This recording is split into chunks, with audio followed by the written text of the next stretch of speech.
Ready. Hello, and welcome to another Sunday Superversive live stream. I am your host, Benjamin Wheeler, and I am sorry to say, but Father Augustine Wetta is a no-show.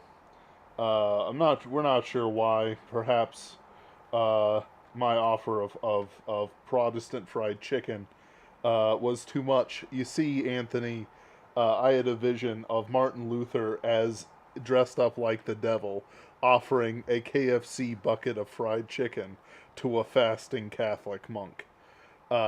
As these things go, I am Of really, course. of course, uh, I am really sorry to those who are looking forward to this. The Eighth Arrow is good and is worth talking about, but I would really love to have him here. One hopes that whatever is distracting him um, is more important than myself and sometimes Anthony. Uh, If I had to guess, it was probably a miscommunication since there was some confusion on the time. But I don't know. We'll see. I'm sure he'll get back to us eventually.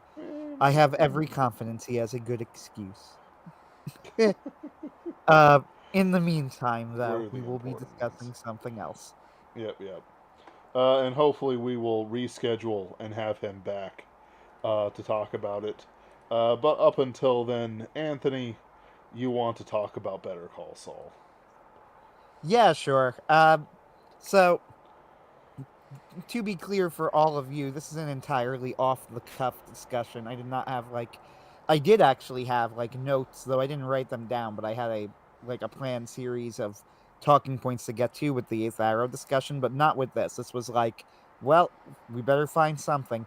So I'm going with this on my own, and it's also I am entirely on my own here since Ben has seen none of Breaking Bad, which is the original series that Better Call Saul is the prequel of. I don't know what you would call it.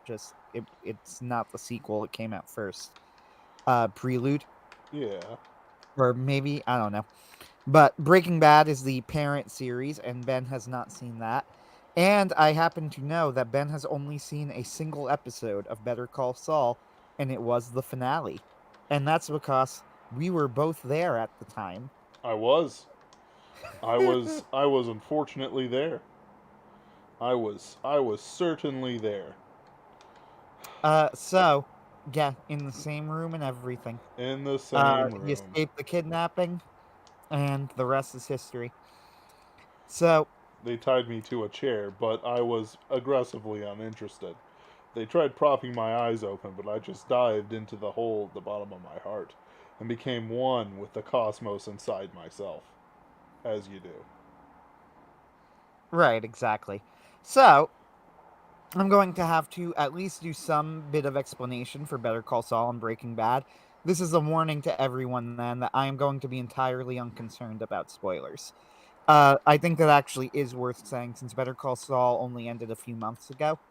So, it's all at your own risk at this point. Like, I'm going to be discussing the show as if you know everything that happened, and if you are curious about watching it, which you should be because it's very good, then maybe listen to this later or something.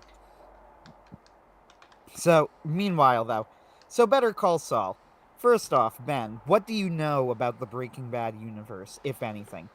So it's about Walter White and his decline into villainy because he is too proud to accept help from those who are offering to help him. As it goes through, he drags down other people who are either a part of the system already or are innocent of it, to the point where their own lives fall apart. Murders happen. There's a famous guy with fried chicken who is blown up by a business rival Yep. in the meth trade. And it basically comes down to one man dying for it, dying for his sin, with no redemption whatsoever. The only redemption that people seem to have is when they run away from their problems rather than truly facing judgment for them. Yep. That is a good summary. So, and you did get a lot of like the thematic points of Breaking Bad relatively accurate. So, Breaking Bad, first off, I'm going to emphasize, is a very, very good show in its own right. It is worth watching. I do think, though, one thing that I want to make clear about Breaking Bad, and I've made this case in the past, is that Breaking Bad has a moral. It is not a nihilistic show. It would not work if it was a nihilistic show. It's not about how there is no such thing as good guys or bad guys. It is about a fall of, it is about the moral degeneration of people. It is about bad people, but they're bad. You're supposed to know that they're bad. That's like the entire point. There is a lot of depth to the writing, and the acting is phenomenal. Now, Better Call Saul is really interesting because it is a spin-off show about his corrupt lawyer on Breaking Bad. Really a weird choice for a spin-off, you would think. He was portrayed as a mostly comedic character, portrayed by the brilliant Bob Odenkirk, who is an excellent actor. Uh, did a fantastic job both in Breaking Bad and then later in Better Call Saul. Uh, Better Call Saul is a really interesting show. It is a prequel about how he became, the corrupt drug kingpin lawyer of Albuquerque, and then subsequently about him running off and changing his name and moving to Omaha to run a Cinnabon, and then what happens afterward, which is literally how Breaking Bad ends. He actually tells Walter, either I'm going to be caught or I'll be running a Cinnabon in Omaha. And we actually, like, Better Call Saul starts with him running a Cinnabon in Omaha, uh, which is a clever idea, I think. Characters who are name dropped by Saul, but in passing, are given major roles in the show. And characters who we don't know a lot about how they got to where they were and their backstories are given full stories. So, Better Call Saul is a very different show than Breaking Bad. I would say Breaking Bad was more action packed. It was more overtly exciting. Better Call Saul was very much a slow burn. It was methodical. Uh, that was its greatest strength. It was also sometimes a weakness in that I think that Better Call Saul. I'm going to avoid using a crass phrase that I normally use when talking about it, and I will instead say that it got overly concerned with, I think that the creator read too much of his own hype. So he would have a lot of very long, very artsy, and very boring sequences occasionally, and sometimes it would overwhelm the show. I especially thought this was the case in like season 3. On the other hand, season 3 also had the consensus and correct consensus pick for the best episode of the entire show, Chicanery.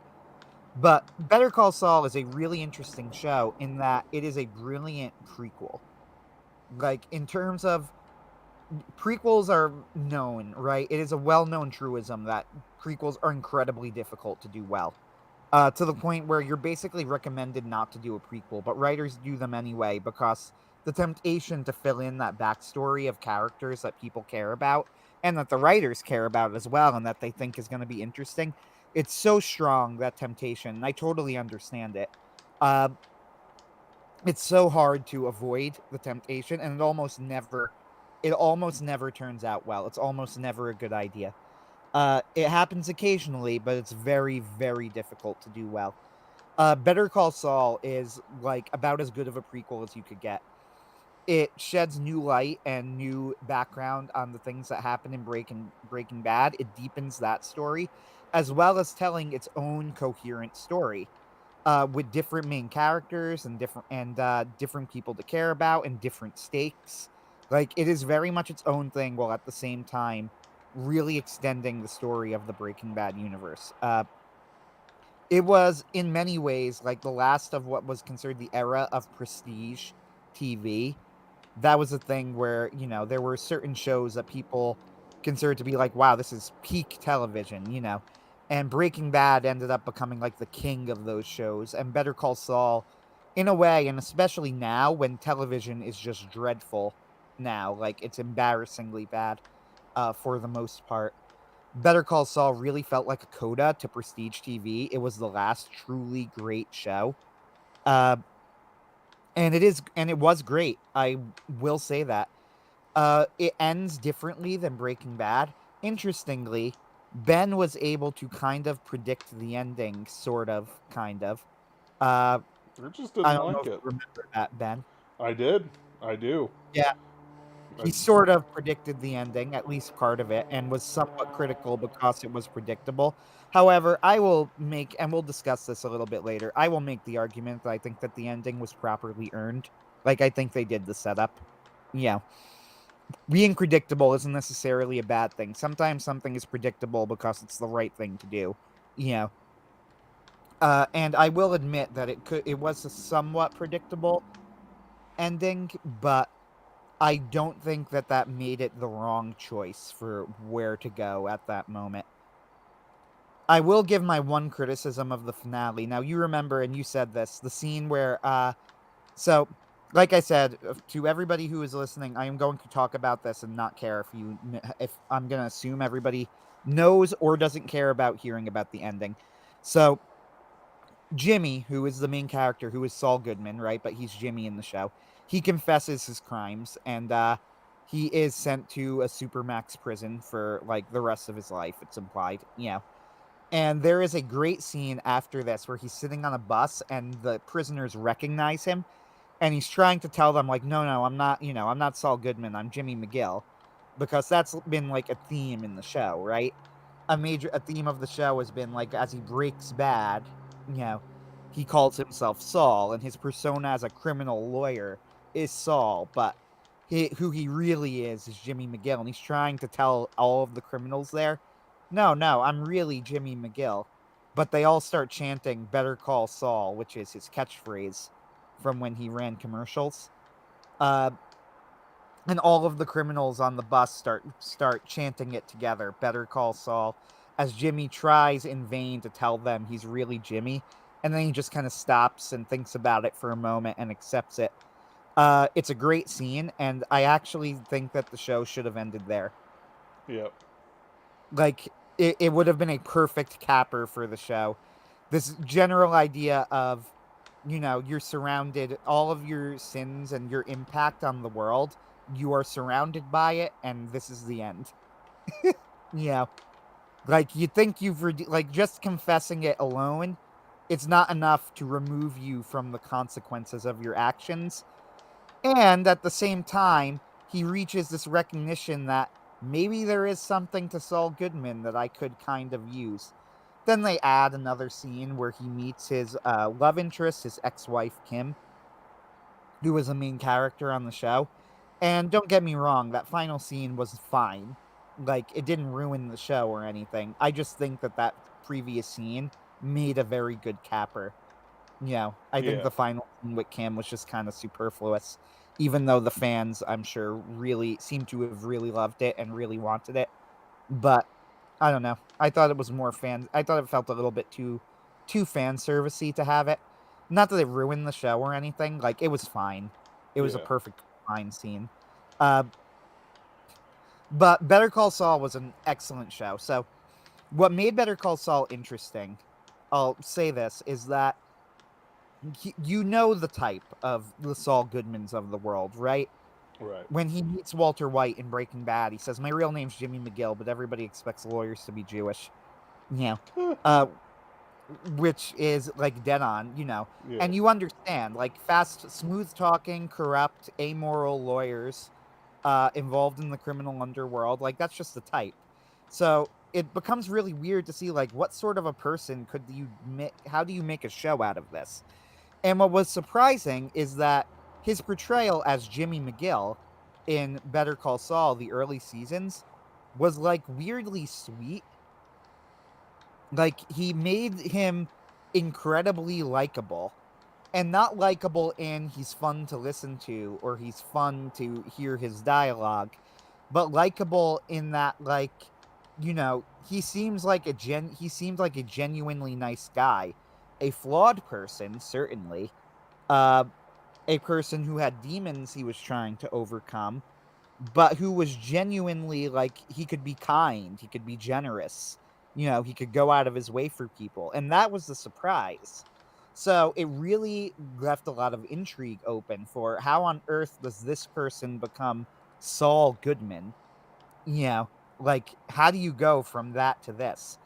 They do a brilliant thing where he has a brother, who is a lawyer, Chuck, and Chuck, when he learns that Jimmy graduates, so this is a joke in Breaking Bad.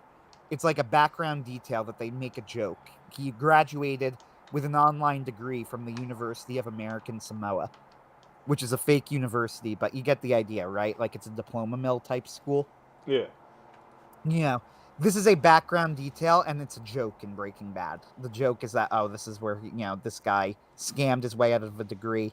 In Better Call Saul, they, I think, quite brilliantly use this as an actual character moment where, like, he tells his brother, who he's been working in the mailroom of the law firm that his brother, like, co runs, and his brother who graduated from Harvard.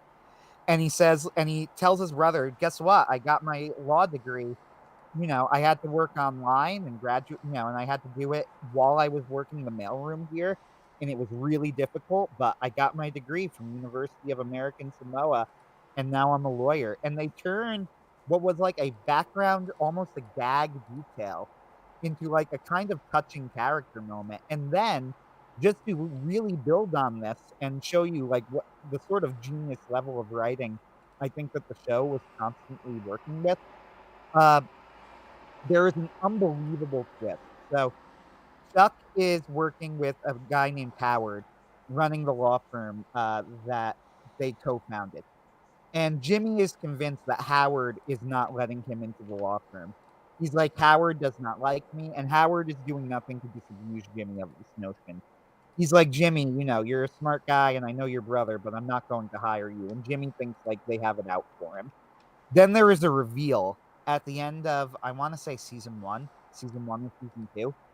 There is this Yeah. unbelievable reveal that Chuck is actually the guy who has been keeping Jimmy from being hired at HHM, at their law firm. And Jimmy confronts him and he's like, what? And Chuck has mental issues. He claims he's allergic to electricity. And this means that like Jimmy basically needs to take care of him, and he has been this entire time, which really makes you feel bad for him.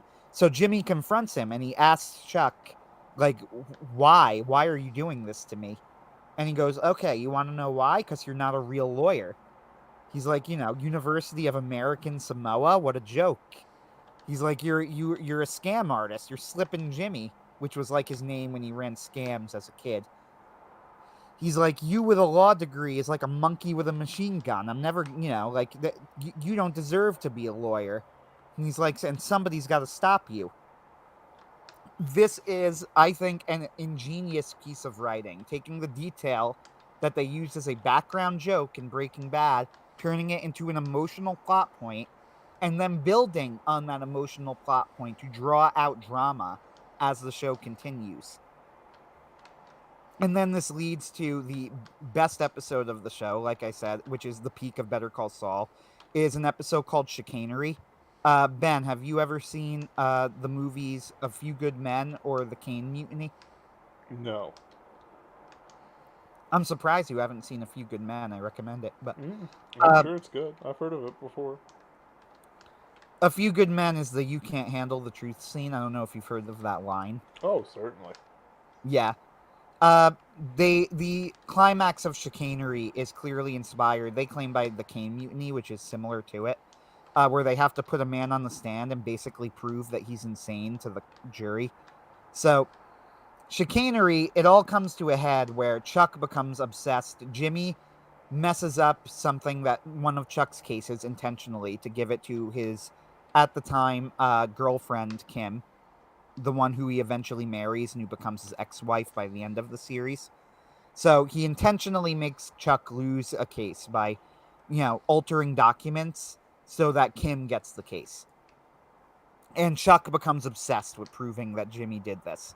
Well, Jimmy sees that Chuck goes into a copy shop to try and choose it, but surrounded by all the electronics, Chuck, who has this mental issue, passes out, and Jimmy rushes in to help him. So Chuck manipulates Jimmy into confessing by telling him that, like, he's going, he's clearly the one who messed up, so he's going to quit being a lawyer, and he's never going to come again. And Jimmy feels so guilty about this, he confesses. and Chuck records it, and he uses this to attempt to get Jimmy disbarred. All great stuff, right? Mm-hmm. And now Jimmy has he needs to prove that he only said that in order to convince Chuck to not harm himself further, right? That he was lying. And in order to do this, he needs to prove to the court that the reason that Chuck is doing this is not because he thinks that Jimmy is being irresponsible, but because he hates him and he doesn't want him. So, in a brilliant scene in an episode called Chicanery, where they go on trial, uh, Jimmy puts Chuck on the stand and he says, I'm going to prove to the jury a very simple fact that this has nothing to do with, me doing anything to my brother's documents or what I said in the tape. It's because my brother hates me and he doesn't want me to be a lawyer. So he interviews him and he tries to prove that the electricity allergy is fake. And the big reveal at the climax of the trial, he goes, Chuck, like he has a cell phone, and he goes, wait a minute. He goes, Jimmy. He goes, what's that in that phone? And he grabs it from him, and he goes, the battery's dead. And he goes, and you thought that would be enough to trick me because you think that my disease is fake? When he's like, Jimmy, you couldn't do that. And he goes to Chuck, yeah, Chuck, you did a good job. He goes, oh, and by the way, what's that in your pocket? And then Chuck reaches into his pocket and he finds a fully charged battery. And he drops it in front of him. And Jimmy goes, yeah, it's a fully charged battery. He had no clue it was there. And they tell him, it doesn't matter if he's crazy. And then Chuck loses it and goes, I am not crazy. I'm not crazy. I'm it's because he's slipping Jimmy and he starts losing. He goes, he used to, I'm looking at, I'm looking at the email. Father Wetta did get back to us, by the way, in the middle of this. But point is, Chuck loses it on the stand. And he starts yelling about how he isn't crazy and how everybody is manipulated by Jimmy. Poor sweet Jimmy, when he's the one who did all the hard work. And he goes, and I did everything for you and nobody cares. And he looks crazy on the stand. And this is how Jimmy wins the trial. It's a brilliant episode. It's a devastating scene. And it's kind of the bread and butter of Better Call Saul. So, Ben, do you have any commentary on anything I've described so far? Because I'm trying to go through. The reason I mentioned that specifically is because that was the highlight of the show. Like, that was the best episode. It was the best Better Call Saul ever got. And it was very good after that. It never, honestly, if anything, I think that the next seasons were probably better overall, like average quality wise than the preceding seasons, but that was the peak. Do you have any thoughts on what I've told you, what you think of what I'm saying? I mean, it's good stuff. The problem is, of course, is it's in the watching up. And my thing was is that what I watched, like it was the culmination of a season, but the writing was on the wall pretty obviously. Um, and I just kind of don't like that. Even though there are some things I do like that are very obvious, like Gawain and the Green Knight, the A24 one, was a very obvious movie in some ways. The mystery wasn't how Gawain was going to mature, not whether or not he was going to mature. That's fine. But the problem is with what I had with Breaking Bad, reading it uh, and some of the stuff that sort of comes out of it is that there's a moral dead end to it. At no point does religion ever seem to caress the minds of the main characters. And really, I don't mean religion, I mean a certain amount of non utilitarian morality. Um, Everyone just sort of cares about how it affects them. Uh, So, well, you're absolutely right, but I would say that this is an intentional part of the original Breaking Bad, and I would say that Better Call Saul tries to explore this a little bit more, right? Now, sure, they're not religious people. None of them are religious. right. However, I think that that's realistic, to be honest with you. I think if you're going to be involved in the drug trade, if anything, it would have annoyed me if one of them was explicitly religious, because it would have made me roll my eyes. Uh, so in a sense, I kind of am happy about that. But yeah, Hold on though. I mean something a bit deeper than that. go ahead. So philosophers argue about this, but every human tends to have the same basic set of rules. Uh, no stealing, no, adultery, no this or that. Honor your parents. Some societies have it much stronger than others. Some have certain things much more weaker. Um, but there's basically humans run by the same rules as all other humans. Now, the kicker for this stuff though is that when you're dealing with a profoundly uh, atheistic work of art, and we are examining morality, there's no basis for it except in the what do I want to say? Except in the context of personal pain, or personal tragedy, or personal misfortune. In the case of what I have read, I have not watched it. I'm never gonna watch it unless it's a group activity. Uh, I've never seen Walter White go, "I'm going to die." No one ever talks about a scene where Walter White goes, "I'm going to die. Where is my soul going to go to after I die?" Oh, that actually, I'll finish what you're saying, but actually, that was a very interesting scene. I will tell you about it. To But finish your point first. and I'll look forward to it. But like when I saw these characters interacting with each other, the introspection is only skin deep to themselves. From the episode I saw, everyone has a morality relative to themselves, which is a very true thing overall. But nobody seems to be grasping for a higher morality. Even in Chuck's example, it's really just a selfish examination of Chuck's motivation towards his brother rather than a higher moral calling that could be pulled from it. In the end, he's not really mad about the other guys who graduated from the American Samoa course by male colleges. Oh yeah, that's the whole point. Chuck is a hypocrite. He is, the fan chosen, like everybody hates Chuck. And this is not a fault of the show, this is a compliment to the show. You're supposed to. And I'm going to say this from the perspective of a technical writer, right? Not Right, as a moral theologian. One of right, the most brilliant things that the show did writing wise is that Howard, his partner, was hated by everyone. Like, remember, I was following the show live. Like, the yes. fandom hated Howard.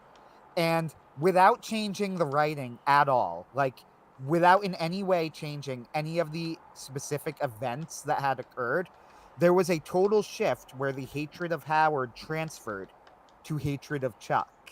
Like, from a writing perspective, this was a trick pulled by the writers that I have honestly never seen anybody else pull off. Like, it's one of the most impressive things I've ever seen. Like, it was wild to watch live. Like, Howard was despised. Like, he was the villain. Everybody hated him. And then it was like, no, it's Chuck. And they didn't change, like, none of the previous events changed. They were just recontextualized with the new knowledge, and it all fit perfectly with the new context. It was a genius piece of writing from a technical level. But yeah, I get what you're saying, and you're right. Now, there is one line. So, one of the things is that Walter is an evil man. Jimmy is not an evil person. That's the whole point, right? Right. Like, the whole point of Jimmy is that he kind of teeters on the edge. There are things to like about Jimmy. He has good qualities. He cares about people, or he can. Now, when he becomes Saul, he has devolved almost into a way where he is entirely and evilly selfish. But in his best moments, he's capable of great compassion and empathy for other people. Walter is not. Like, the truth about Breaking Bad is that it wasn't, and they say this, it's not really about, like, the fall of a great man, of Walter White. It was about somebody, cutting loose of societal bonds and becoming like a Nietzschean Superman, right? And becoming the man who they always really were, which, as it turns out, was a monster. One of the things that he does in the show is one of the best things about Breaking Bad is his relationship with Jesse Pinkman, who is a former student that he had who helps him with cooking and stuff like that, right? Mm-hmm. You know Jesse if you know anything about the show. He's the number two guy. Uh, and one of the most interesting lines of dialogue is Jesse, over the course of the show, becomes like the moral center as he starts to feel incredibly guilty over what they're doing. Jesse at one point shoots a character dead to save Walter's life, and this like eats him up. It haunts him, you Hmm. know.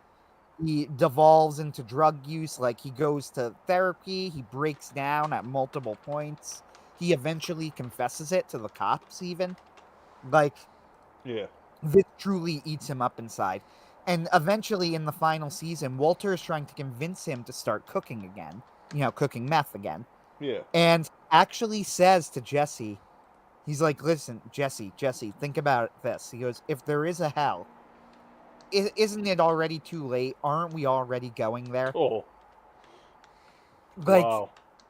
it is a seriously messed up line. Yes. And that's like Walter's perspective, though. Walter's perspective is this is who I am.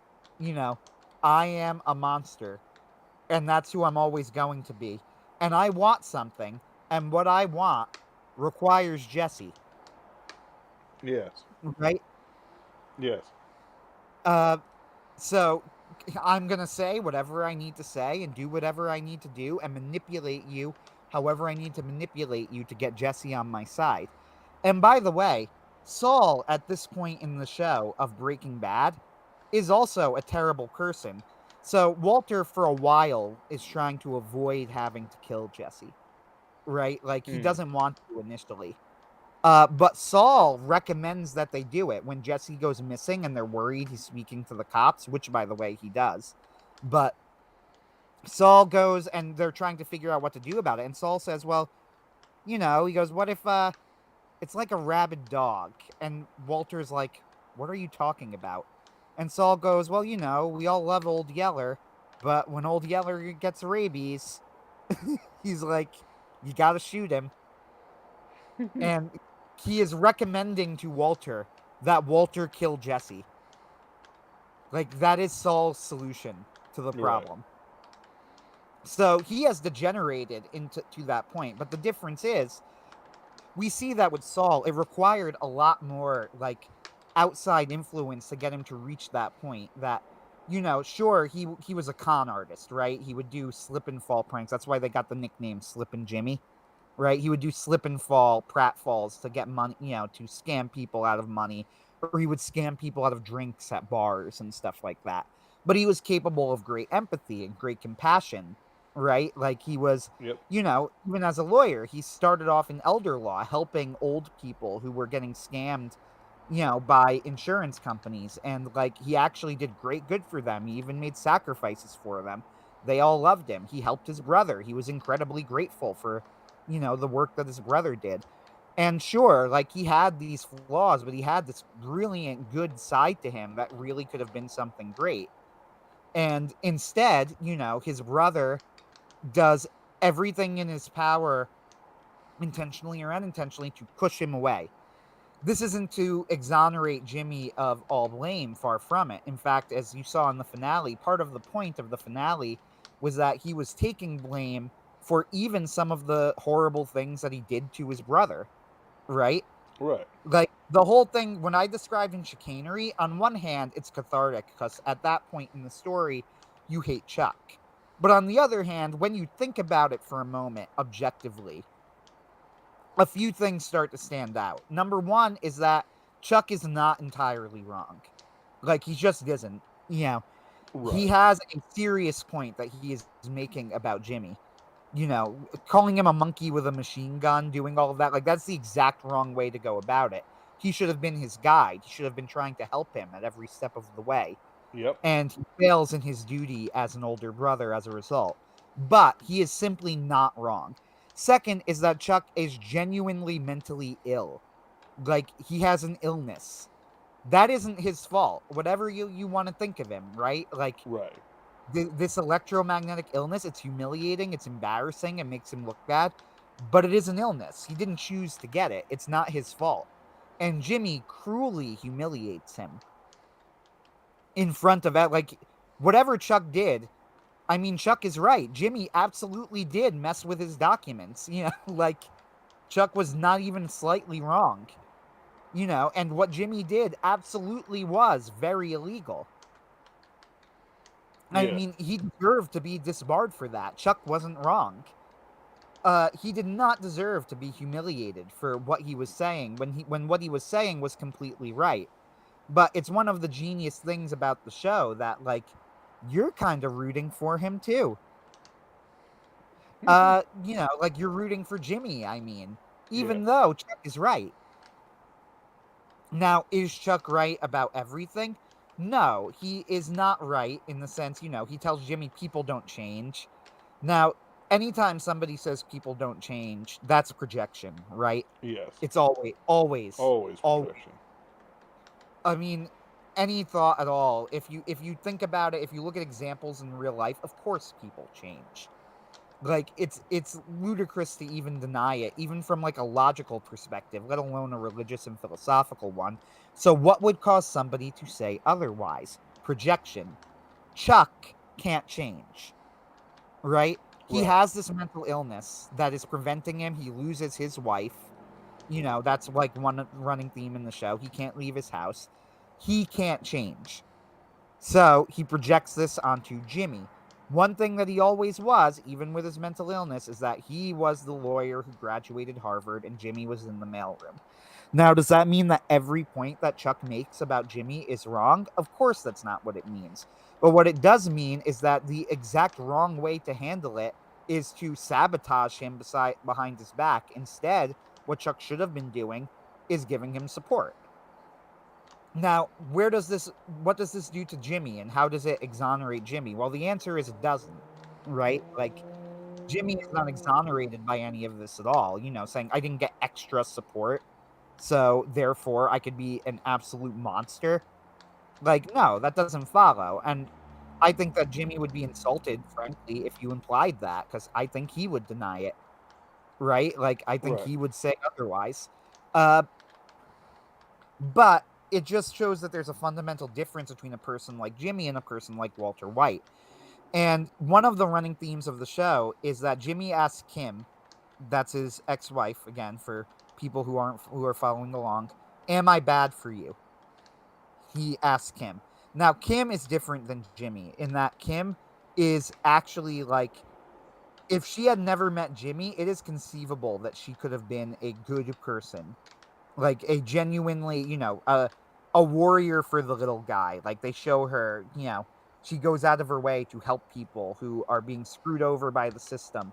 But Jimmy, it represents something to her. Jimmy is fun, right? Like, Jimmy, is willing to indulge in a side that Kim normally does not indulge in, and she's kind of addicted to the scams that Jimmy likes to pull. She likes all of that stuff about him. The problem with Kim and Jimmy and all of that is that she says eventually, it's not that you're bad for me, it's that we're bad for each other. So, is that true? I think over the course of the show, the answer to that question has to be yes. Because if Kim, this is like you mentioned Christian morality. In real Christian morality, you make jokes about, like, your friend is the one who's going to end up in jail next to you, but that's not really true. It's a good joke, right? And it's true, I guess, in the sense, if you want to talk about, like, Christian persecution. But you get what I mean. Like, Yes. it's not really true that your best friend is the one who will be in jail next to you. Rather, your true friend is the one who is not going to abandon you even if you end up in jail, right? Right. Kim is the wrong person for Jimmy in the sense that she enables him. Yes. The truth is that Kim had a great impact on Jimmy. Jimmy altered his behavior in response to what Kim did, and ultimately, she did not influence him to be a better person. She could have. And we know she could have because in the season finale that you watch, that's exactly what she did. When she confesses about how Howard dies, that was like a whole plot line that Howard is killed by drug in Jimmy and Kim's home. When she confesses to Howard's widow, like what really happened to Howard, uh, this spurs Jimmy to confess all of his crimes and to, you know, see legal justice for it, right? Right. Like, it actually does move him. What that tells you is that I think that Kim was right when she goes, "We're bad for each other," because Kim had the ability and was able to eventually to influence Jimmy, but she didn't. Instead, she decided that she wanted to scam. She wanted to hurt people, and she indulged in Jimmy's worst impulses as a result. So, is Better Call Saul a redemption show? Well, I watched a really interesting video on this. So they said the problem with it calling it a redemption show is what exactly did Jimmy do to redeem himself? Now, on one hand, you could say, well, he submitted himself to legal justice, right? Which is Right. true, he did. Which, by the way, I agree with you. That wouldn't happen in real life, and you just know this by the simple fact that you never ever see that happen in real life. If somebody can get out of jail time, they will. Like, if for no other reason than their lawyer will talk them out of it. Right. In a normal sort of Yeah. society thing. In the real world, in the normal world, even a repentant murderer, if they could get out of jail time, they will. And I don't even think that necessarily makes you non-repentant. A lawyer will simply tell you, look, if you're not behind bars, we're doing this legally, we're not breaking the law, then use your time not behind bars to make up for what you did. And I'm sure that happens sometimes in the real world. Right. I mean, Right. I don't know. Uh,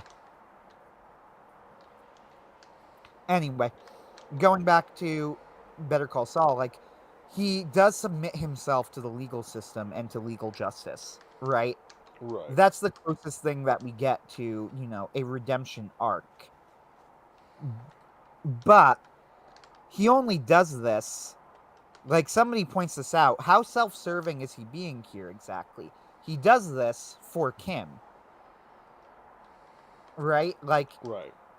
he does this because he wants Kim to take him seriously, to not believe that he's a monster, right? Right. On the other hand, this is why I think it's interesting. Is that such a bad thing? Having somebody influence you to be a better person, that's not necessarily a bad thing. Right. What do you think about this position, Ben? Now, keep in mind too, one of the problems is that we're talking about redemption without the context of Christianity, Right. which is very difficult to talk about.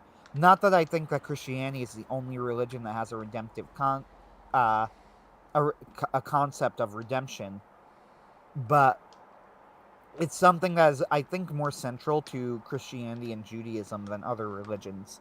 Judaism also has redemption as very central. Yes. So, um, I'm just trying to think it through. The thing with that is, I'm not one of those moral. I can't use the word I want to use, but I'm not one of those guys who go, well, if there's pressure on you to be moral, then you're not moral. Well, there's pressure on God to live up to God's standards, and no one ever goes, well, God having pressure on you to be moral is immoral. Therefore, you are default immoral or something ridiculous like that. Yeah, that's true. So, I don't actually worry about who's pressuring who to be moral. Some people do not have the ability to morally reason out their choices without um, some sort of pressure over them. The hangman's noose, say. If you're low IQ and live in the mountains, you're not going to have the moral reasoning capable to live a moral life the same way that I and you have the ability to reason out our moral lives from principles. That hell is both a, prod and a threat, uh, for its own purposes. The blood of Christ is the easy out if you're that criminally minded. The thing is though, they're talking about morality, but most of the criminals I've met, they might be nice, they're very polite, sort of people, but they only care about the money. Like, there's no moral reasoning in them the same way that if I ran over a guy, I would be struck with, even if it was an accident. I have moral issues when I make a mistake at work. Like, you think I'm going to be a hardened criminal? No, I understand the path of my actions. The thing is that with these people, they're worried about things that I don't see people in the real world getting worried about. Um, it sort of, how do I want to put it? It doesn't click right within me. Um, like, why in the world would these people worry about it when they're receiving greater or better pleasures, from other places? Like, what is the source of Saul's bad conscience? Of Jimmy McGill's bad conscience? Is it because he himself hurts? No, he's clearly valuing the feelings of other people in these instances. Therefore, that there is an intrinsic value or morality that is outside the internal logic of Jimmy McGill.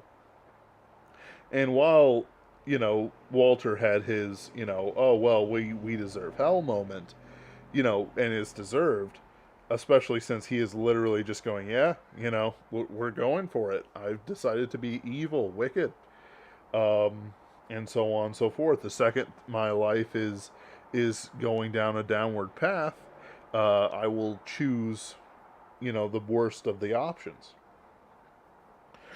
The idea that these people could have better options from themselves never really sits right with me.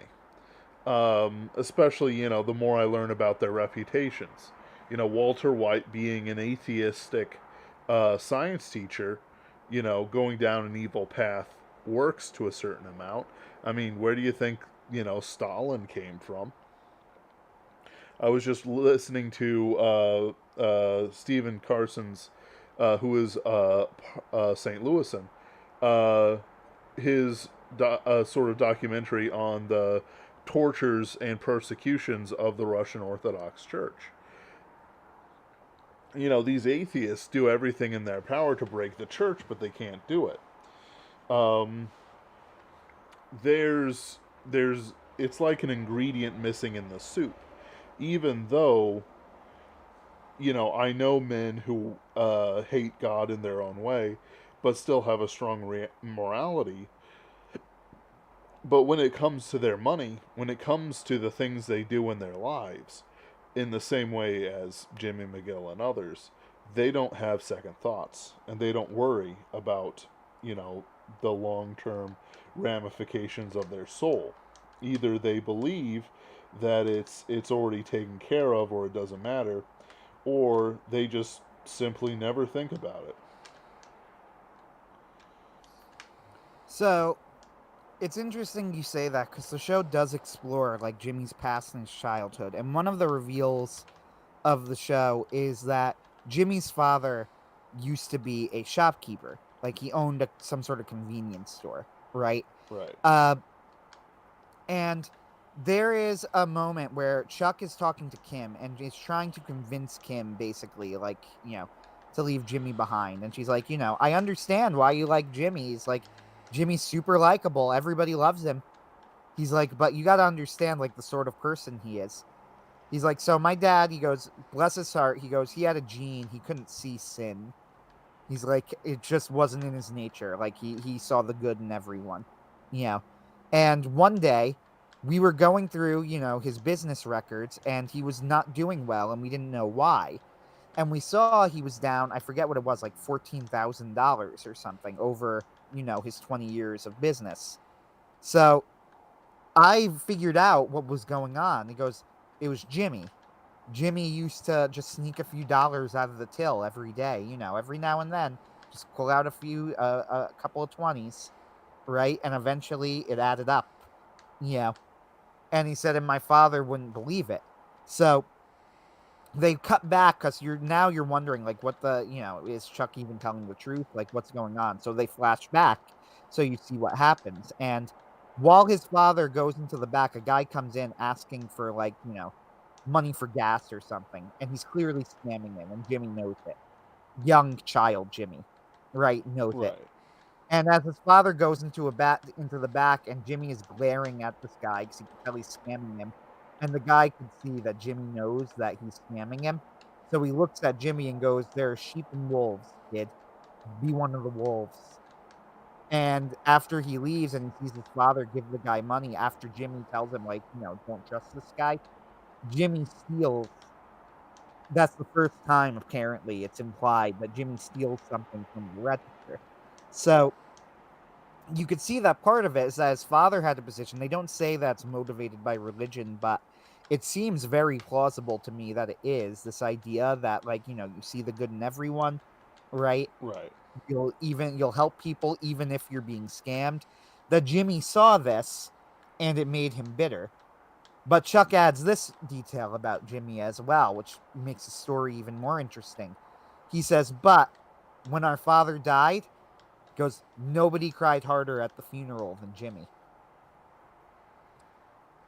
Like, that's the sort of person that he is. What Jimmy is like, that great compassion that his father had for people who were less fortunate than him, Jimmy kept, but he also kept a certain bitterness, I think, at what his father, like how his father was treated by the world for it, right? Mm. And he was never entirely able to shed that. I could And see that. Chuck, yeah, and to Chuck sees this as this is inherent in Jimmy, right? This is, who Jimmy is, and he can never change, which, again, as we've already said, people who say you can never change are always projecting. Right. Like, 100% you're projecting. Yep. Uh, like, of course Jimmy could change. That doesn't mean that he will change. It absolutely does not mean he will change. But he could change. So, Mm-hmm. just because... And Chuck sees this as something that's inherent in Jimmy. I mean, one other thing, too, by the way, that I want to give you about the show. I'm describing it in a very serious way right now, but the show is actually, like... It is occasionally hysterically funny. The final episode was, they had a lot of plot to get through, so they didn't really have time for humor. But there are moments in the show that are absolutely, like, laugh out loud hilarious. Like, for example, Jimmy describing, so how did Jimmy end up in Albuquerque working for the mailroom of his brother's law company? Well, apparently, he was in jail because he had done a Chicago sunroof. And we don't know what that is. And Jimmy reveals it to us the episode after he learns that his brother betrayed him. He says that a Chicago sunroof is when you drop a deuce through the sunroof of a car. And he says it is a real thing. Look it up. And apparently, Jimmy originally intended on doing this with the man who his ex-wife had run off with. And he was doing this in his car, and as Jimmy said, and how was I to know that his children were in the back seat?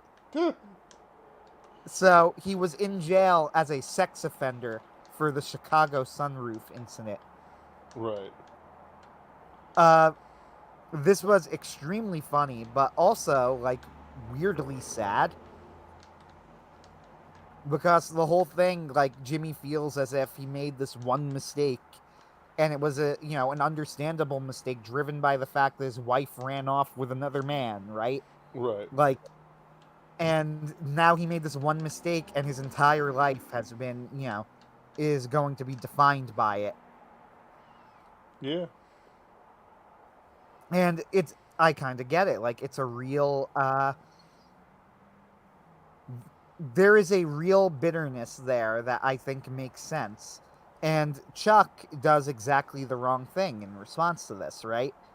Chuck's Mm. response to it is to treat it like it's the defining event of Jimmy's life. Right. Like it's the proof that Jimmy is bad, instead of treating it like a mistake. Right. And it's an understandable mistake too, because like, why did he do it? Well, he did it because somebody ran off with his wife. Like, that doesn't excuse it, but at the same time, it's like, Jimmy's not a monster because he was getting, he was doing something immature in response to a man doing something brutally evil to him. Right. Let's be honest. I mean, yeah. It's funny though. You're Yeah. right, and it was very funny at the time hearing Jimmy describe a Chicago sunroof and going, "It's a real thing. Look it up."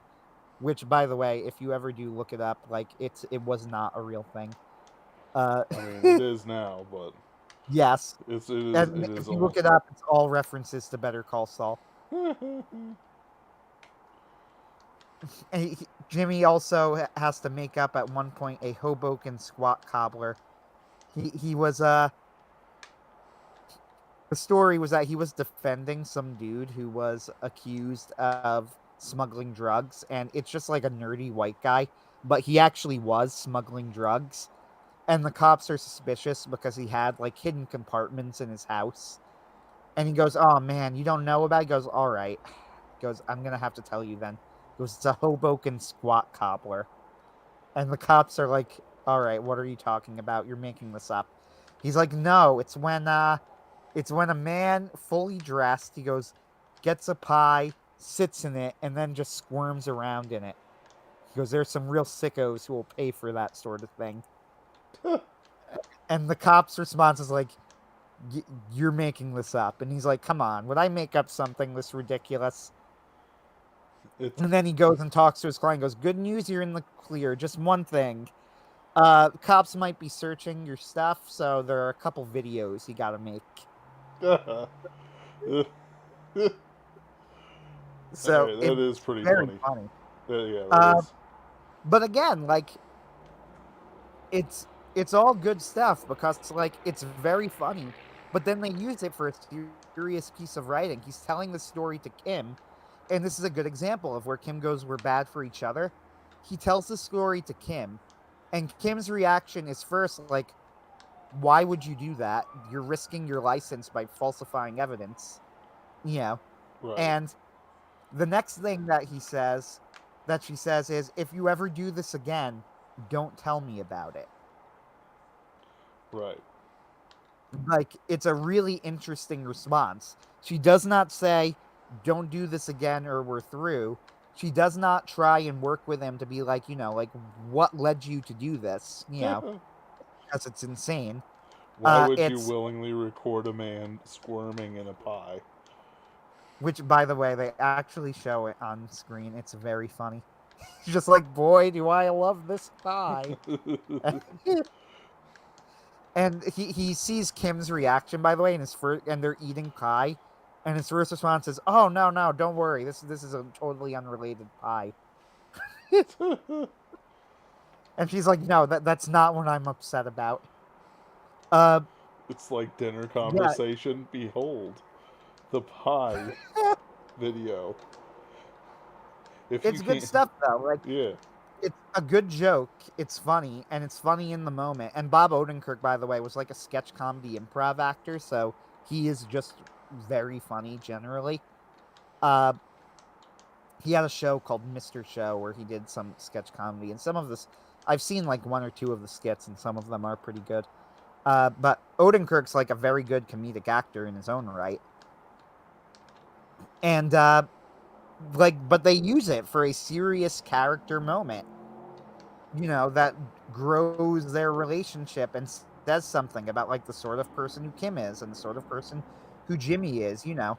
It's Mm-hmm. also a moral degeneration for Kim, right? As eventually they decide that they're going to professionally humiliate Howard by making it look as if he's addicted to cocaine and this is causing him to hallucinate things, and it works, right? In Right. a scene, like they show the whole scene where like he's humiliated in front of his law office and it looks as if he's actually addicted to cocaine, and he tries to accuse Jimmy, but the whole thing is totally made up, right? And it's humiliating for Howard, and they show this whole scene, and the scene is like not even really funny. It's just deeply uncomfortable to watch as they, you know, tear down this guy who actually hasn't really done anything wrong. Like they only really don't like him because he's rich and he is powerful and they're not. You know, so they don't like him. Hmm. Yeah, that And sounds he ends about up right. getting killed. Yeah, and he ends up getting killed. You know, he goes to their home afterward to like call them out for it and basically says you two are soulless monsters, which he's not wrong at that moment, you know. It's at the very least a perfectly valid thing for him to say, you know. And then he gets caught up when somebody who was involved in like Jimmy's drug stuff shows up to their home and shoots him dead. Wow. Like it was the last of the prestige TV shows. It had a lot of great moments like that, and I think there was a profundity there in terms of like the redemption, in terms of how they explore Jimmy's past and what redemption meant and what it meant for the different characters in the show. I do think like it was good. You know what I mean? Mm-hmm.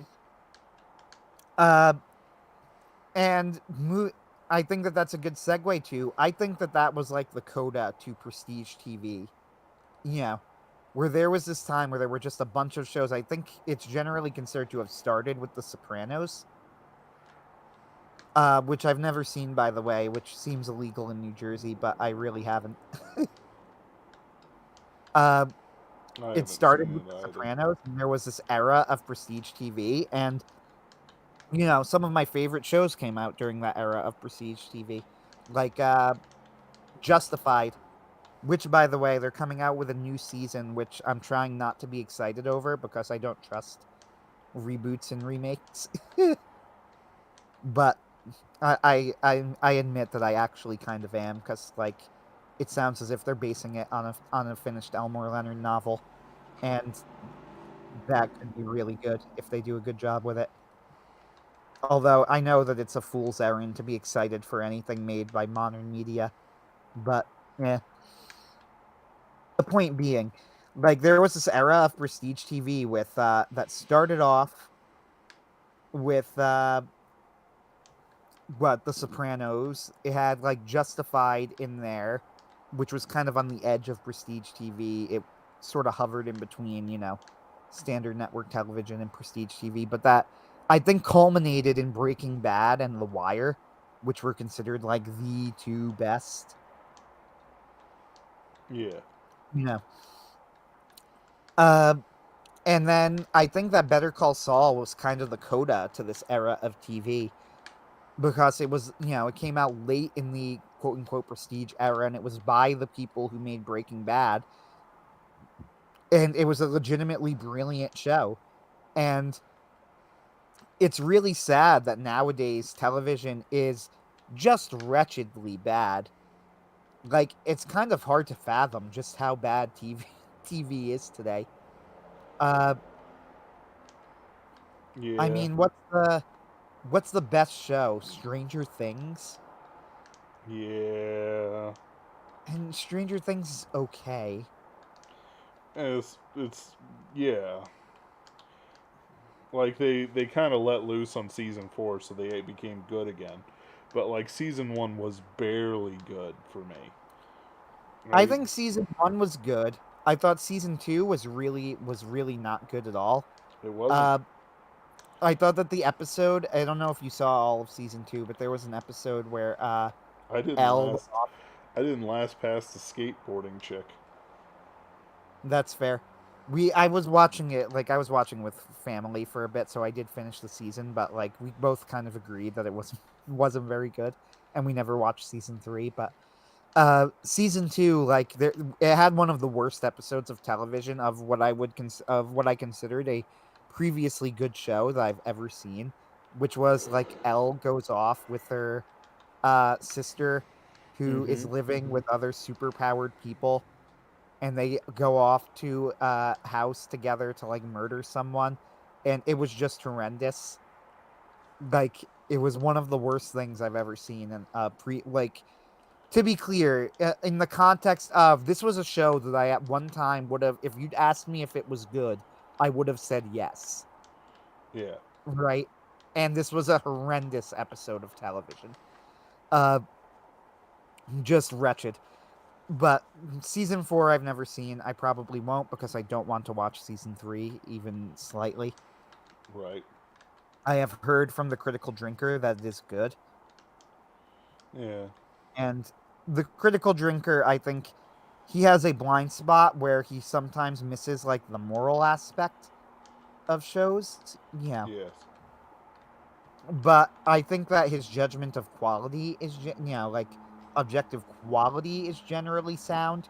So I am sure that as an entertainment franchise, like, it is good, right? Yes. But otherwise, like, what is there? The Marvel shows are just all horrendous. Yep. Uh, WandaVision, I thought, I'll be fair to WandaVision. I watched it when it came out. By the way, that's the only Marvel show I've seen.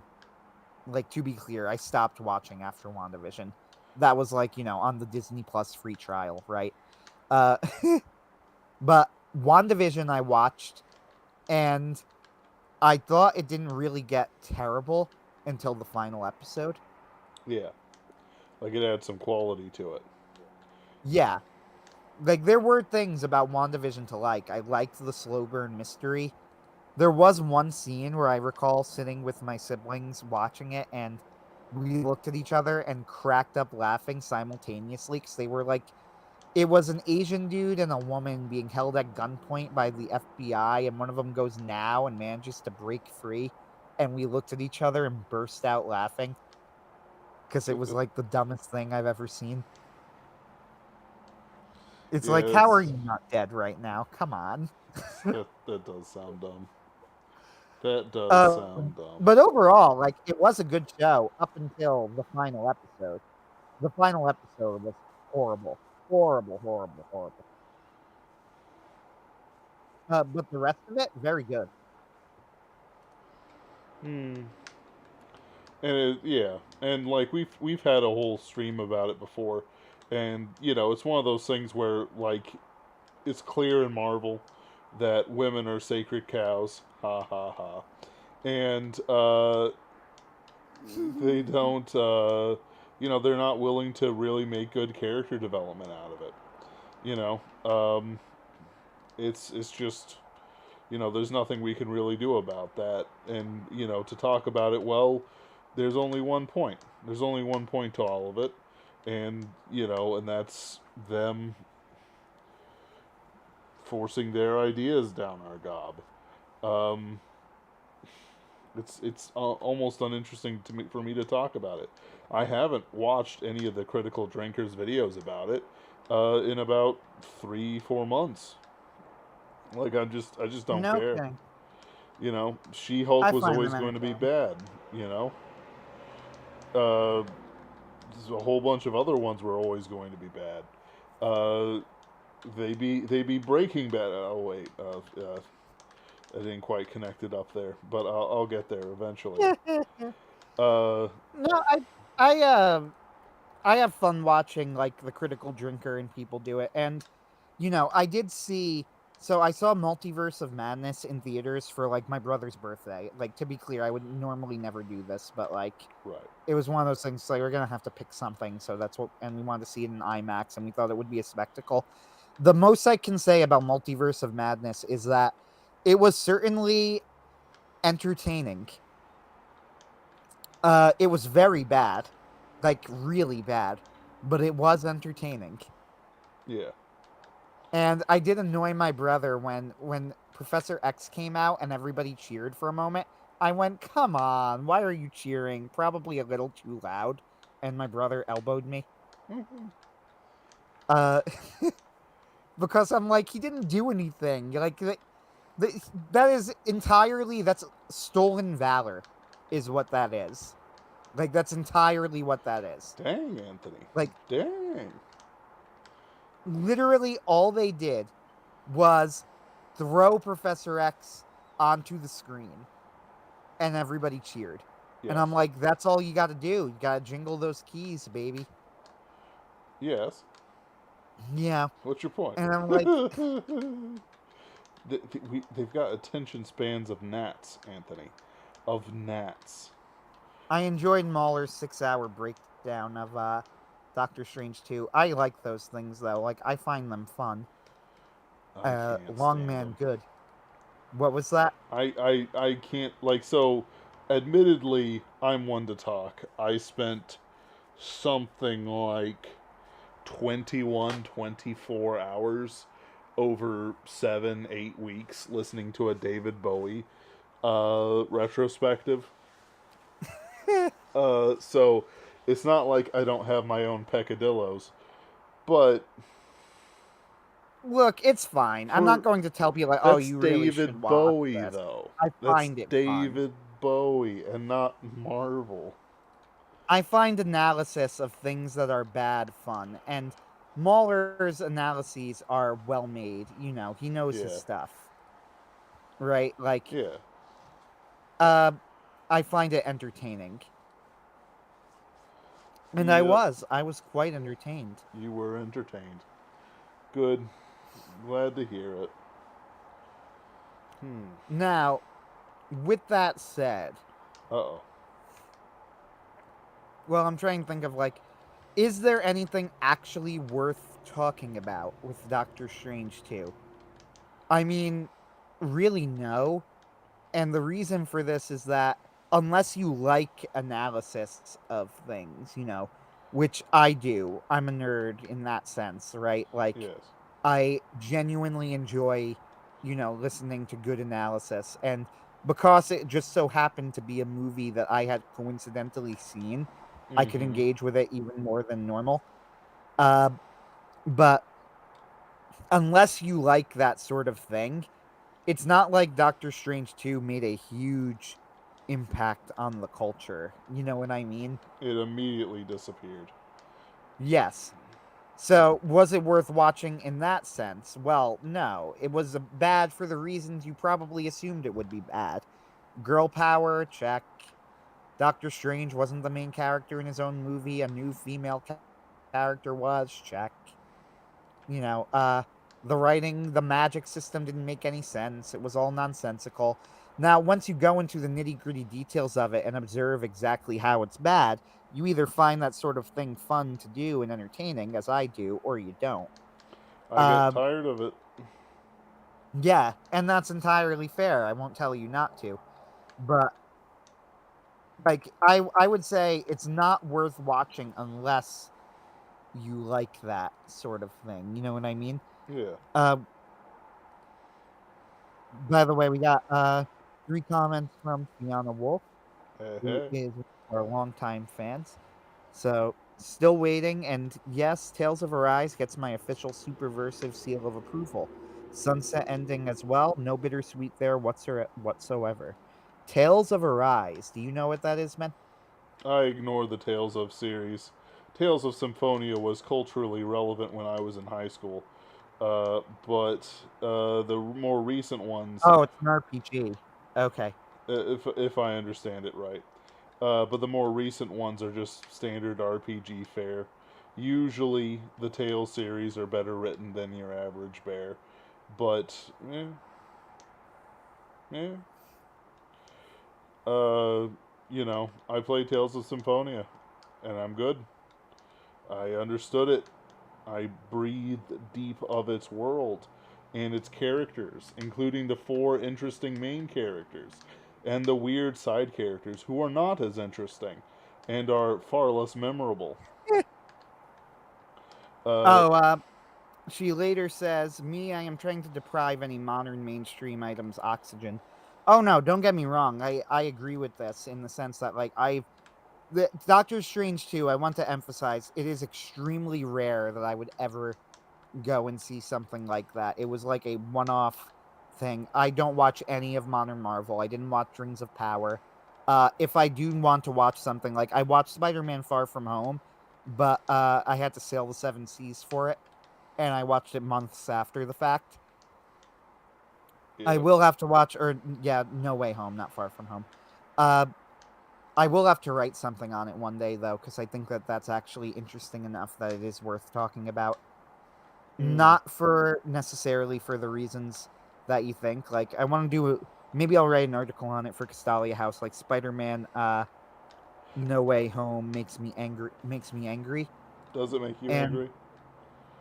the reason it makes me angry is because it was so good that it tells me that they could have done this. Right.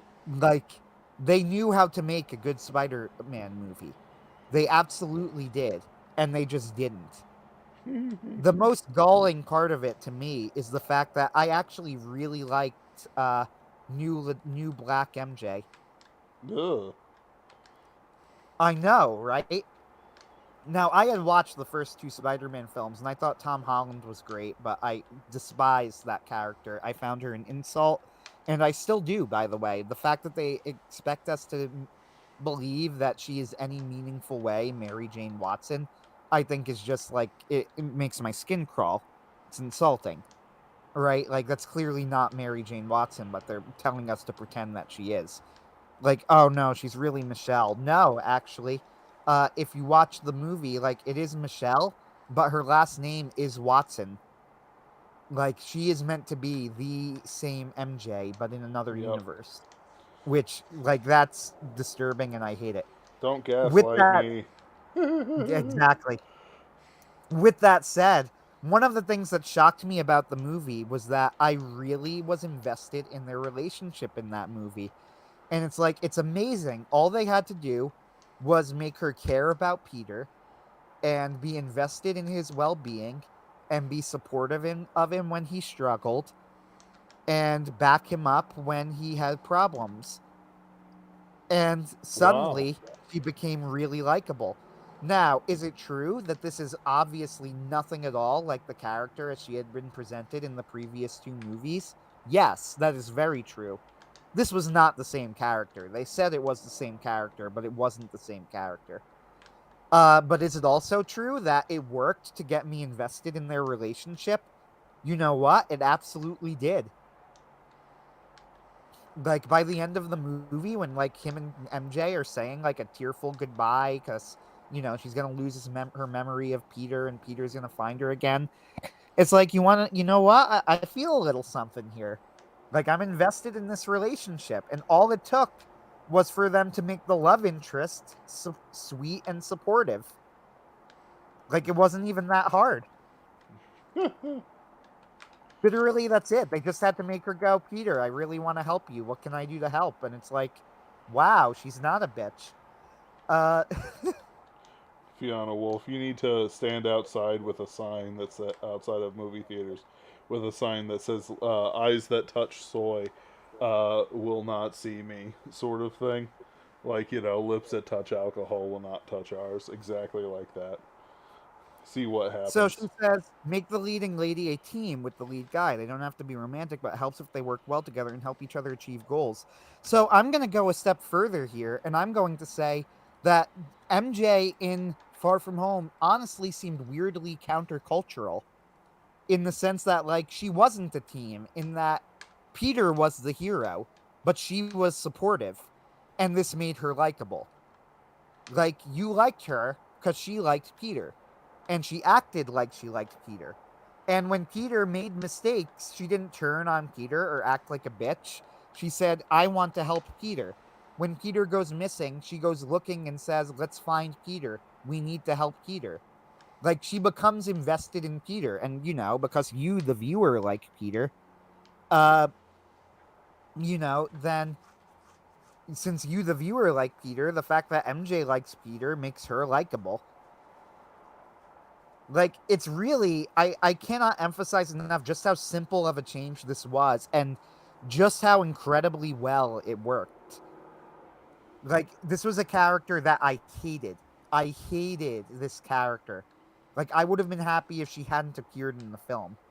And they did a complete 180 where by the end of the movie, when they said, like, that they were never going to see each other again and he would have to find her, but she wouldn't have her memory, I was invested in their relationship. And they did this in one movie.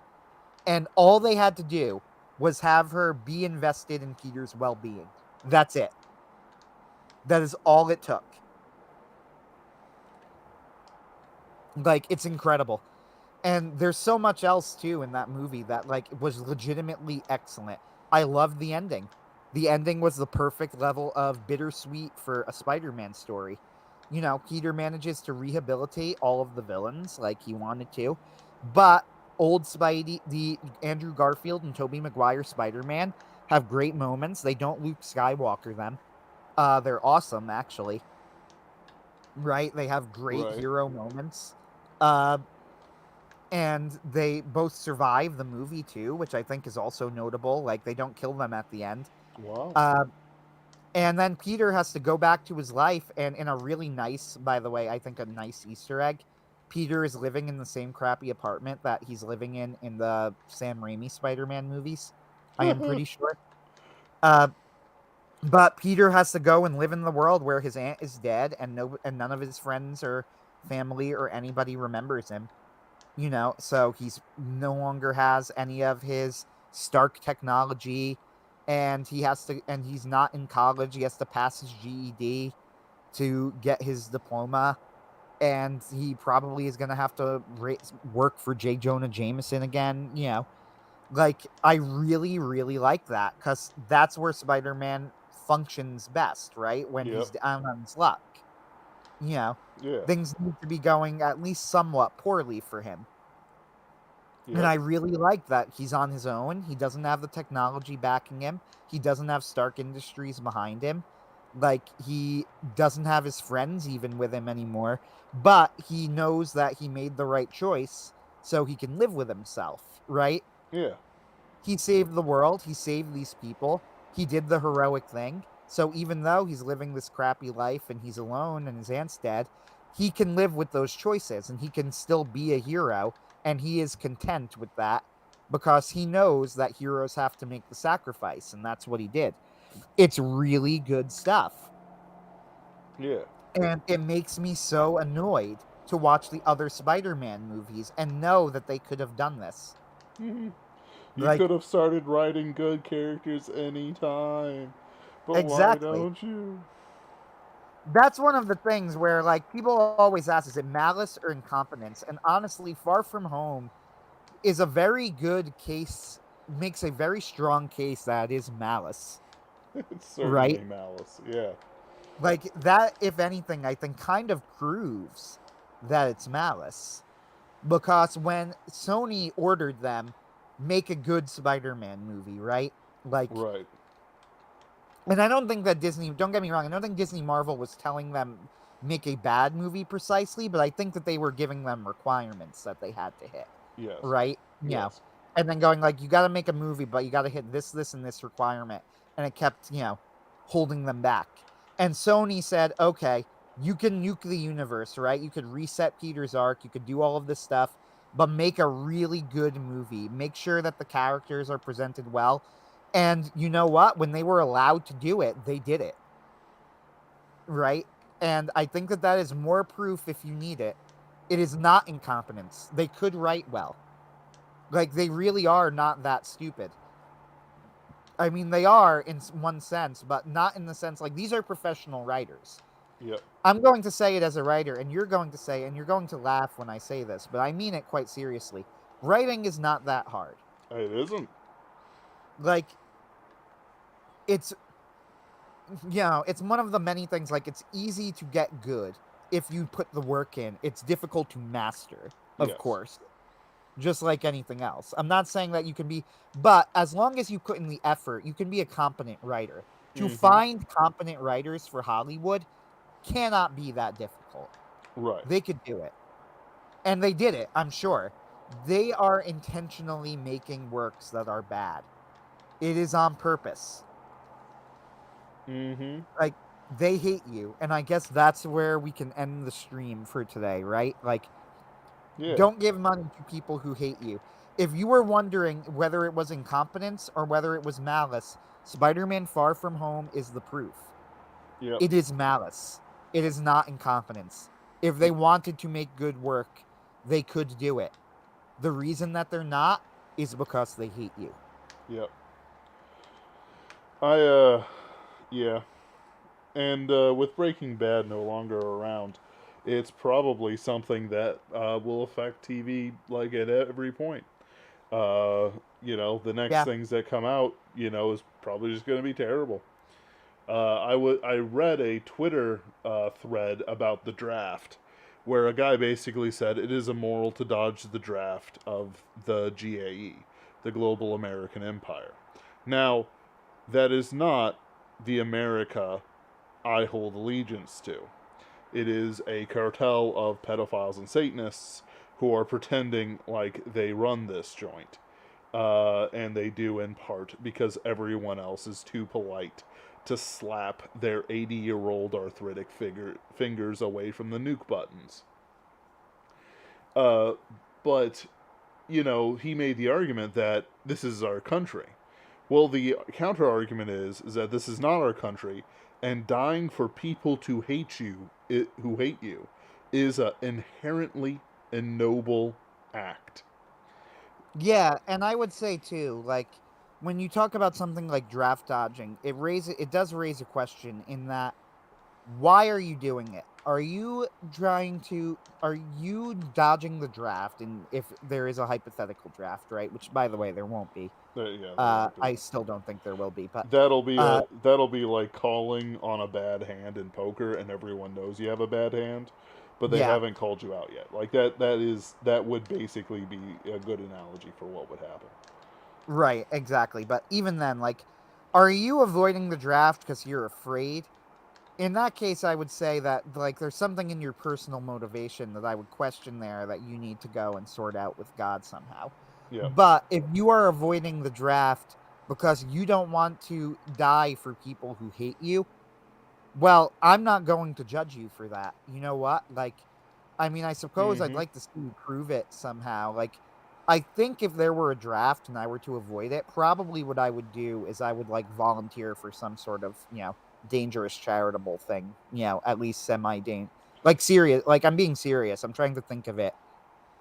I'm trying to think of it as at a base level because I would want to show that like it isn't because I'm afraid of dying, it's because I'm not going to die for this.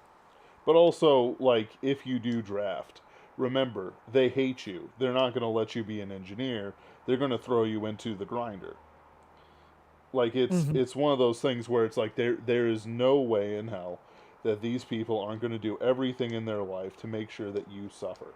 The point By the is, way, hmm? Fiona Wolf says both malice and incompetence can go hand in hand. Yes, that is Yeah, true, but I don't think that's my point. Like, I don't think it's both. I genuinely don't.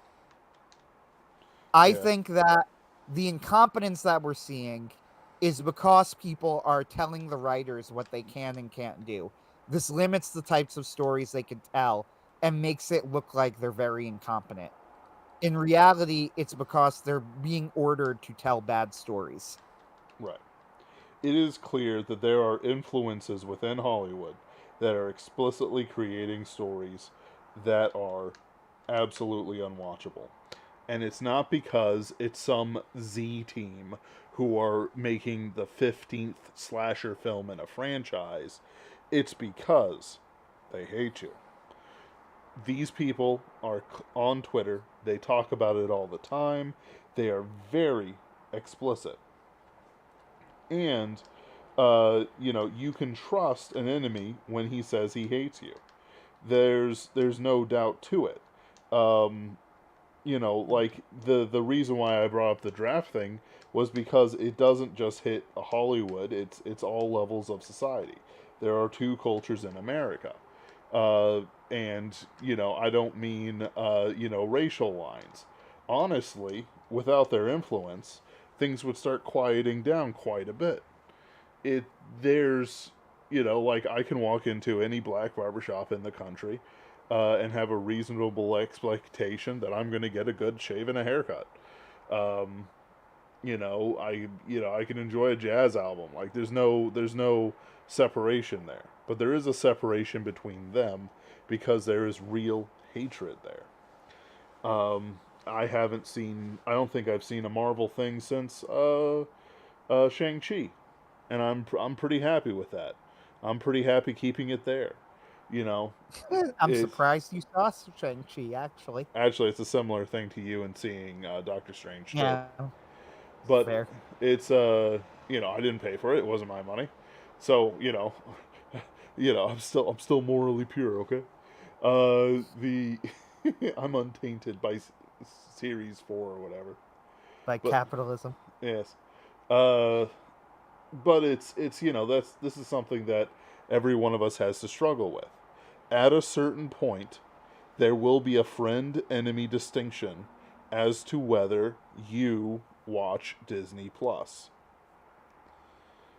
Eventually, it will get so bad that there is no excuse for watching Disney Plus. There's no excuse for supporting the military. There's no excuse for any number of things. I'm trying to get the FBI to send me some Hilux trucks and some 50 cows.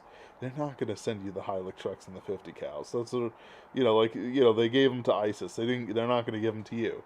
You know, there's nothing you can do with this stuff but to accept the hatred and to move on with your life in a constructive manner. Quite frankly, there's a part of me that thinks that Superversive is a little played out. There's no energy in the tank. But there is energy in the tank in Iron Age and other places. We can go and run and push and, help others push towards, a brighter future to make sure that, we don't go down to dust. I had the luck of listening to a Zoomer preach the gospel at church today. The man preached judgment. He preached, hellfire and brimstone for a moment there. And he meant it. And he didn't squeam away from the judgment either. Now, I have a very good church, but I have every hope for the future. But until then, every dollar not spent on the gay or the, Marvel movies or Disney or whatever else, is a dollar, is a victory. Do your part. I'll do my part. Anthony's going to do his part. And we're all going to create stuff together until the end of time. And that's all I got. Anthony, thank you for joining us. It is likely next week we will. Wow, all your comments popped in all at once while I was watching. And I know you've been talking. We should have Father Augustine with us next time. Yeah, Father Wetta. Father Weather. Father Wetta did get back to us today. Yep. So we are hopeful he will be with us next week. He Yep. seemed disappointed he could not make it, which I'm happy to see. Yep. Yep. I don't know what goes on in them papist vespers, but it must be a strenuous task indeed. So yeah, join us next week. I won't be here for the entire episode. I've got my own things I got to do, but I will be there for the beginning. Thank you all, and have a wonderful night.